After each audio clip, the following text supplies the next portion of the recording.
Ini adalah sebuah peristiwa yang pernah viral pada tahun 90-an ya. Dunia saat itu gempar dengan sebuah berita bahwa ada seorang bayi yang berumur 2 bulan dari keluarga Katolik di Afrika yang menolak untuk dibaptis.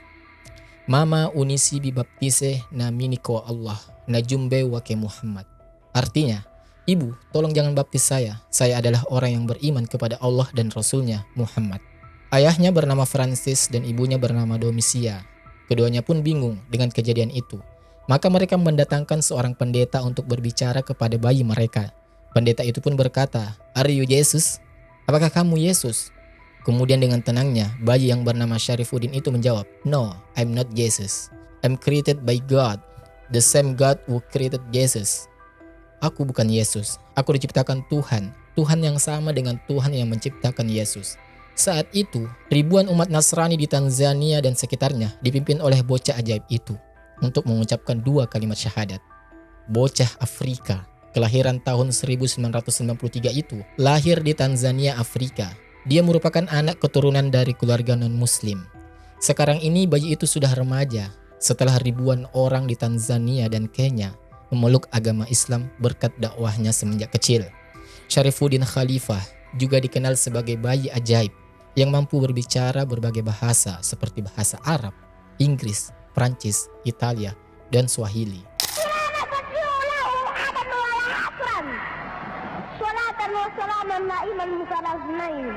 Dia pun pandai berceramah dan menerjemahkan Al-Quran ke berbagai bahasa tersebut. Hal pertama yang sering dia ucapkan adalah, Anda bertaubat dan Anda akan diterima oleh Allah Subhanahu wa Ta'ala. Ajaibnya teman-teman, di usianya yang masih sangat muda ya, masih sangat belia, 1,5 tahun, dia sudah mampu hafal Al-Quran 30 juz dan sudah melaksanakan sholat 5 waktu dengan disiplin. Di usia 5 tahun, Syarifuddin mahir berbahasa Arab, Inggris, Prancis, Italia, dan Swahili. Satu bukti kuasa Allah Subhanahu wa Ta'ala untuk menjadikan manusia itu bisa berbicara dengan berbagai bahasa tanpa harus diajarkan. Mungkin kita terheran-heran ya, bahkan tidak percaya jika ada orang yang bilang bahwa di zaman modern ini ada seorang anak dari keluarga non-muslim yang hafal Al-Quran dan bisa sholat pada umur 1,5 tahun. Menguasai 5 bahasa, ya bahasa asing pada usia 5 tahun dan telah mengislamkan lebih dari 1.000 orang pada usia yang sama. Tapi begitulah ya kenyataannya teman-teman, dan karenanya ia disebut sebagai bocah ajaib. Syarifuddin Khalifah dilahirkan di kota Arusha, Tanzania. Tanzania adalah sebuah negara di Afrika Timur yang berpenduduk 36 juta jiwa. Dan sekitar 35%-nya itu penduduknya beragama Islam. Disusul Kristen 30% dan sisanya beragama kepercayaan, terutama animisme. Namun teman-teman, kota Arusha tempat kelahiran Syarifuddin Khalifah, mayoritas penduduknya beragama Katolik. Di urutan kedua ada Kristen Anglikan, kemudian Yahudi, baru Islam, dan terakhir Hindu. Seperti kebanyakan penduduk Arusha, orang tua Syarifuddin Khalifah juga beragama Katolik. Ibunya yang bernama Domisia Kimaro, sedangkan ayahnya bernama Francis Fuddin Kira. Dan suatu hari di bulan Desember pada tahun 1993, tangis bayi membahagiakan keluarga itu. Sadar bahwa bayinya laki-laki, mereka lebih gembira lagi nih. Sebagaimana pemeluk Katolik lainnya, Domisia dan Francis menyambut kelahiran anaknya dengan ritual-ritual Nasrani. Mereka pun berkeinginan ya untuk membawa bayi mereka ini ke gereja untuk dibaptis secepatnya. Tidak ada yang aneh saat mereka melangkah ke gereja. Namun ketika mereka hampir memasuki altar gereja, mereka dikejutkan dengan suara yang aneh. Ternyata suara itu adalah suara bayi mereka yang berkata, "Mama, unisi bibaptis, naminiko Allah, najumbe wake Muhammad." Yang artinya, "Ibu, tolong jangan baptis saya adalah orang yang beriman kepada Allah dan Rasulnya Muhammad." Mendengar itu, Domisia dan Francis gemetar, keringat dingin bercucuran. Setelah beradu pandang dan sedikit berbincang, mereka memutuskan untuk membawa bayinya pulang dan tidak jadi membaptisnya. Pada awal Maret 1994, ketika usianya melewati 2 bulan, bayi itu selalu menangis ketika hendak disusu ibunya. Domisia merasa bingung ya dan khawatir bayinya akan kurang gizi jika tidak mau minum ASI. Tetapi diagnosa dokter menyatakan ia sehat. Kekhawatiran Domisia tidak terbukti karena anaknya sehat tanpa kekurangan sesuatu apapun. Tidak ada penjelasan apapun mengapa Allah Subhanahu wa Ta'ala mentakdirkan Syarifuddin Khalifah tidak mau minum ASI dari ibunya setelah 2 bulan. Di tengah kebiasaan bayi-bayi belajar ya, mengucapkan satu suku kata seperti panggilan ma atau pa atau yang lainnya. Syarifuddin justru di usianya yang baru 4 bulan mulai mengeluarkan lafal-lafal aneh. Beberapa tetangga serta keluarga Domisia dan Francis terheran-heran melihat bayi itu berbicara. Mulutnya bergerak pelan dan berbunyi. Fatubu ila bari'ikum faqatulu anfusakum dzalikum khairul lakum 'inda bari'ikum fataba 'alaikum innahu huwat tawwabur rahim. Orang-orang yang takjub menimbulkan kegaduhan sementara, namun kemudian mereka diam dalam keheningan. Sayangnya teman-teman, waktu itu mereka tidak mengetahui bahwa yang dibaca Syarifuddin adalah surah Al-Baqarah ayat ke-54 yang artinya, karena itu bertobatlah kepada penciptamu dan bunuhlah dirimu, itu lebih baik bagimu di sisi penciptamu. Dia akan menerima taubatmu, sungguh dialah yang maha penerima taubat dan maha penyayang. Ayat ini menceritakan konsekuensi kaum Bani Israel ya, ketika itu mereka mendoakan Allah Subhanahu wa taala dengan menggantinya dengan patung anak sapi. Domisia khawatir anaknya yang komat kamit ini telah kerasukan setan. Ia pun membawanya bayi itu ya ke pastur. Namun tetap saja Syarifuddin mengulang-ulang terus ayat itu.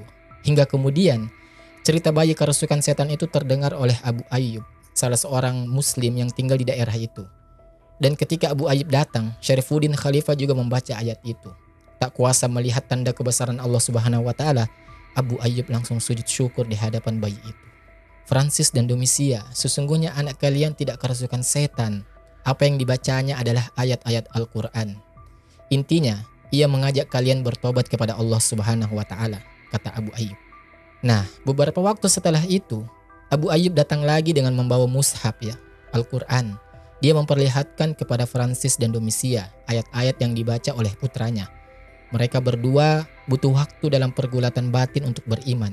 Keduanya pun akhirnya mendapatkan hidayah dan masuk Islam. Sesudah masuk Islam itulah mereka memberikan nama untuk anaknya sebagai Syarifuddin Khalifah. Keajaiban berikutnya teman-teman muncul pada usia sekitar 1,5 tahun ya. Ketika itu Syarifuddin mampu melakukan sholat serta menghafal Al-Quran dan Bible. Lalu pada usia 4-5 tahun dia menguasai 5 bahasa. Pada usia itu Syarifuddin mulai melakukan safari dakwah ke berbagai penjuru Tanzania hingga ke luar negeri. Hasilnya lebih dari 1.000 orang masuk ke dalam Islam. Ada sebuah kisah nyata ya teman-teman, ketika Syarifuddin ini mengislamkan ribuan orang. Kisah nyata ini terjadi di distrik Pungwani, Kenya pada tahun 1998. Ribuan orang telah berkumpul di lapangan untuk melihat bocah ajaib Syarifuddin Khalifah yang usianya kala itu baru 5 tahun, tetapi namanya telah menjadi buah bibir.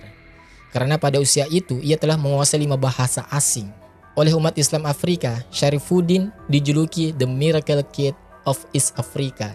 Perjalanannya ke Kenya saat itu adalah bagian dari rangkaian safari dakwah ke luar negeri. Yang sebelum itu, dia telah berdakwah ke hampir seluruh kota di negaranya.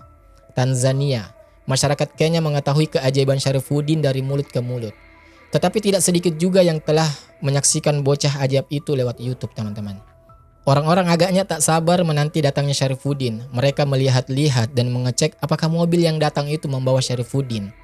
Beberapa waktu kemudian, syekh kecil yang mereka nantikan akhirnya tiba. Dia datang dengan pengawalan yang begitu ketat, layaknya seorang presiden.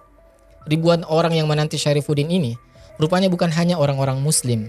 Ada juga beberapa orang Nasrani yang hadir. Ya, karena rasa penasaran mereka ya. Mungkin juga karena mereka mendengar bahwa bocah ajaib itu dilahirkan dari keluarga Katolik, tapi bisa hafal Al-Quran di usianya yang baru 1,5 tahun. Di dalam tausiahnya atau ceramahnya, Syarifuddin tak hanya menggunakan ayat-ayat Al-Quran, dia juga mengutip beberapa teks kitab suci agama lain ya. Hal ini membuat para pendengarnya takjub dengan pengetahuan Syarifuddin yang begitu luas. Mengingat usianya yang masih sangat belia, kurang lebih 5 tahun. Dan setiap ceramahnya selesai, orang-orang Kristen yang ada di situ pasti mengajak berdialog dengan Syarifuddin. Syarifuddin melayani pertanyaan-pertanyaan itu dengan sangat baik. Mereka bertanya tentang Islam, Kristen, dan kitab-kitab terdahulu. Syarifuddin pun selalu memberikan jawaban yang memuaskan. Dan momen-momen itulah hidayah Allah Subhanahu wa taala mulai datang kepada mereka satu persatu. Ratusan pemeluk Kristiani yang telah berkumpul itu secara beramai-ramai mengucapkan 2 kalimat syahadat. Bukan kali itu saja ya, orang-orang Kristen masuk Islam melalui perantara bocah ajaib Syarifuddin Khalifah ini. Di Tanzania, Libya, dan negara lainnya, kisah nyata itu juga terjadi. Jika dijumlah melalui dakwah Syarifuddin Khalifah, Setidaknya ada ribuan orang telah masuk ke dalam Islam. Dan ajaibnya, itu terjadi ketika usia Syekh kecil itu masih 5 tahun. Para ulama dan habaib sangat mendukung dakwah Syekh Syarifuddin Khalifah. Bahkan ulama besar seperti Al-Habib Ali Al-Jufri pun rela meluangkan waktunya untuk bertemu dengan anak ajaib yang kini sudah remaja dan berjuang dalam Islam. Ada sebagian yang menyatakan bahwa kisah ini adalah hoax. Dikutip dari modernreligion.com dan wikiislam.net, dikatakan di sana bahwa ada seorang yang pernah bertemu langsung dengan anak ajaib ini, tepatnya di Masjid Islamic Center of New York. Si imam masjid menanyakan beberapa pertanyaan kepada si anak ini mengenai Al-Quran. Tetapi anak ini tidak bisa menjawab dan mereka menyimpulkan bahwa dia belum hafal Al-Quran. Kemudian di lain waktu, anak ini ditanyakan kembali mengenai isi Al-Quran. Dia diminta untuk membacakan beberapa surat di dalam Al-Quran. Tapi anak ini selalu menjawab tidak tahu. Sampai ditanya surat yang paling mudah pun, seperti Al-Ikhlas, dia tetap menjawab tidak tahu. Bahkan ketika di dalam masjid, anak ini malah bermain-main dengan anak-anak kecil sebaya yang ada di dalam masjid itu. Gimana menurut pendapat kalian? Apakah ini kisah nyata atau hoax? Wallahu a'lam bishawab. Semoga kisah ini bermanfaat dan dapat kita ambil ibrahnya. Lebih dan kurangnya mohon dimaafkan dan nantikan video-video terbaru dari channel Terbiah Daily. Wassalamualaikum warahmatullahi wabarakatuh. Barakallahu fiik.